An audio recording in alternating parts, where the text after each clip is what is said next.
James Bays is joining us live from the Syrian peace talks in Geneva. Faisal al-Maqdad, James, saying they will not be handing over the keys to Damascus. So hard bargaining taking place at the talks today.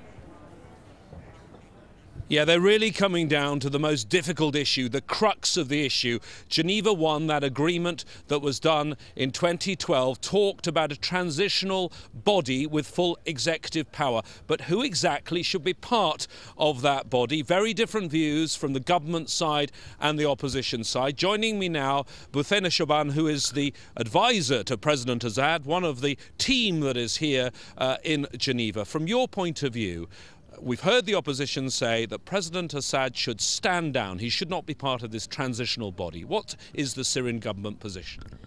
Well, I would like to say what is the position of the Syrian people, that the whole war for 3 years, while the media and the so-called opposition talking about President Assad and talking about what they call the regime, our country has been destroyed, our factories, our school, our hospitals, our people.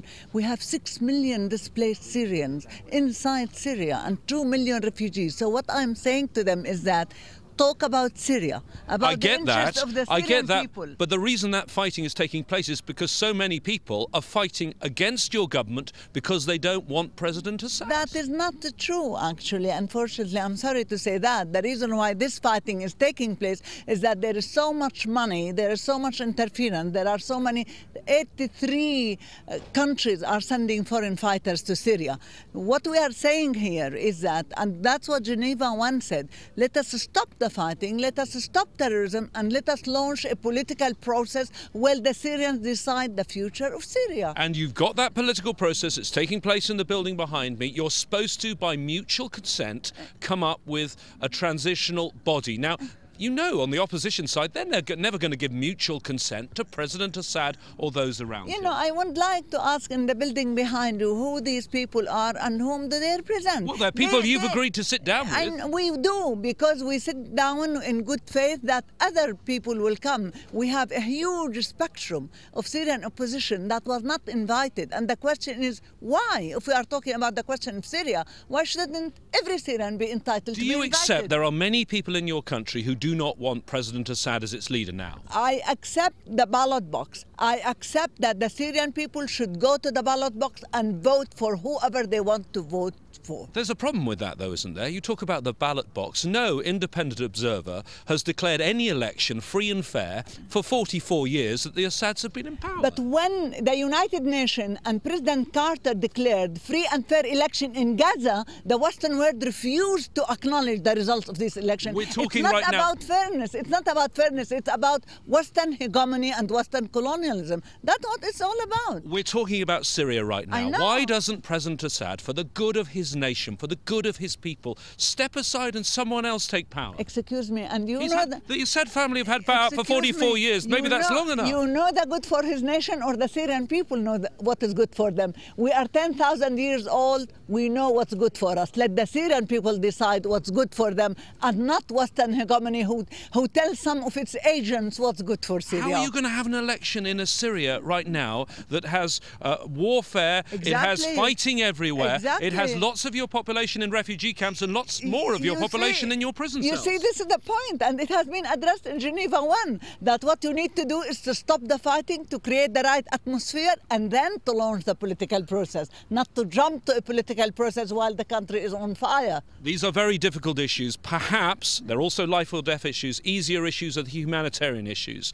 Tell us about this effort to try and get aid to Homs. Why has that convoy not been allowed in? You know, these people who are sitting here seem to have really nothing to count on. So they are trying to count on some very, very small issue about humanitarian assistance. Well, it's not a small issue. There are people starving, aren't there? Excuse me.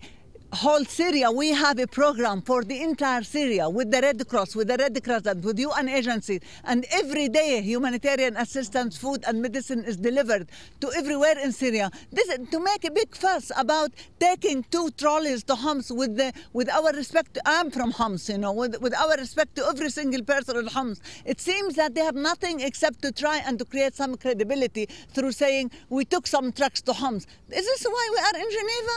Is this why we came to to Geneva, or we came here to solve the problem in Syria. You say it's a minor issue. Tell us, though, on what you say is a minor issue, why the Syrian government has not given that go-ahead. That's not get true. that The convoy. Syrian government is the one who is working with the Red Cross and the Red Crescent for weeks. But what I'm saying is that they're raising it here to show the world as if they are the ones who are sending humanitarian assistance. They have nothing to do with it. This is going on with them being in Geneva or them being in Washington or in Istanbul. But they are trying to create some credibility for themselves through raising this issue now in Geneva. Can I ask you, what is the point of your delegation being here if you are not prepared to make concessions on the rule of President Assad? Because this is supposed to be about a new transitional government. The war is not about President Assad. It's not about the system. The war is about Syria. What is important for us as a delegation is Syria and the 23 million Syrian people. The point of our being here is to solve the problem, to restore the refugees, to restore the displaced, and to rebuild Syria as the Syrian people wanted. One crucial difference between us, who are very proud Syrian, and between those who want Western powers to do whatever they like in Syria. This is the crux of the issue. Bouthaina Shaaban, thank you so much for joining us and talking to us. You can see there the issues from the Syrian government side. You can also see the interest from the press in the comments coming from the Syrian government. Bouthaina Shaaban behind me, mobbed by reporters after finishing our interview.